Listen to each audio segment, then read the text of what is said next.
very proud of Derek Bars and really excited for his future. It's truly an honor to be appointed by the President of the United States to anything, and to come right from our small county here. We're sending somebody to D.C. That's Flagler County School Board Chair Will Furry congratulating School Board member Derek Bars, who has been nominated by President Donald Trump to serve as administrator of the Federal Motor Carrier Safety Administration. The nomination comes less than 5 months after Florida Governor Ron DeSantis appointed Bars to the school board. Derek Bars tells WNZF that he's ready for the challenge. I'm looking forward to the opportunity to serve our country at this level that I've worked hard for over the last 30 years in traffic safety and commercial vehicle enforcement that I've done with the Florida Highway Patrol in my law enforcement career. Bars will need to step down from his school board seat to accept the position, but he believes the district is moving in the right direction. Particularly happy about the direction that our schools are going in. We have a great school superintendent. We have a great board that is working together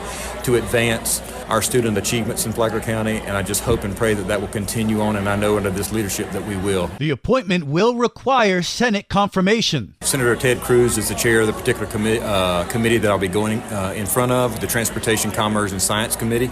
From that point, if I am favorable out of that committee, then my name would be sent to the floor of the United States Senate for a full vote. And what will become of the school board and the remainder of his term? School Board Chair Will Furry. More than likely, this will be a governor's appointment. Once Mr. Bars puts in his resignation, I will be contacting the governor's office to try and get this seat filled in as soon as possible. I think there's a lot of great choices in our county. We have a lot of great people that have either run for school board before or just love education, and I'm certain that the governor will pick the right person. Bars would be the third local official with ties to Trump's administrations. Palm Coast City Council member Charles Gambaro previously served on Trump's National Security Council, and former Congressman Mike Waltz was named Trump's National Security Advisor last fall.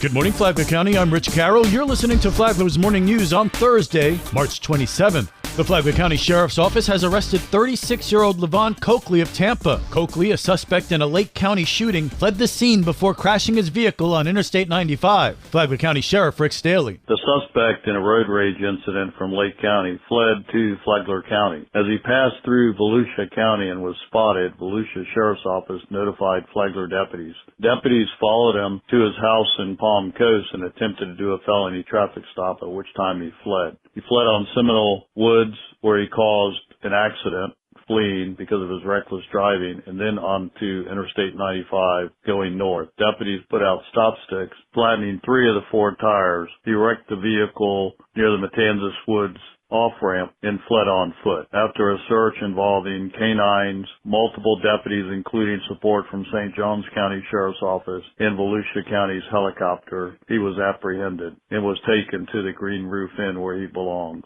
Now he has a slew of felony charges from Lake County to Volusia County to Flagler County. I hope he likes seeing green bars, because that's what he's going to see for a very long time.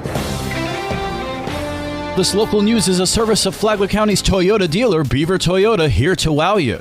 We live in paradise, and Palm Coast is open for business. Palm Coast officials were in Tallahassee this week advocating for the city's legislative priorities. As far as our priorities, we also have we're going to advocate for the YMCA, because I think that's something that's really needed. On last week's Friday Free for All, Councilman Charles Gambaro said bringing a YMCA to Palm Coast's town center would be a wise investment. They would have a fantastic pool. I think they're going to bring forward some renderings of what it would look like. And so, it would certainly be an investment, but also if we can get some state funds for doing that. I know Senator Tom Leake is a big supporter of the YMCA.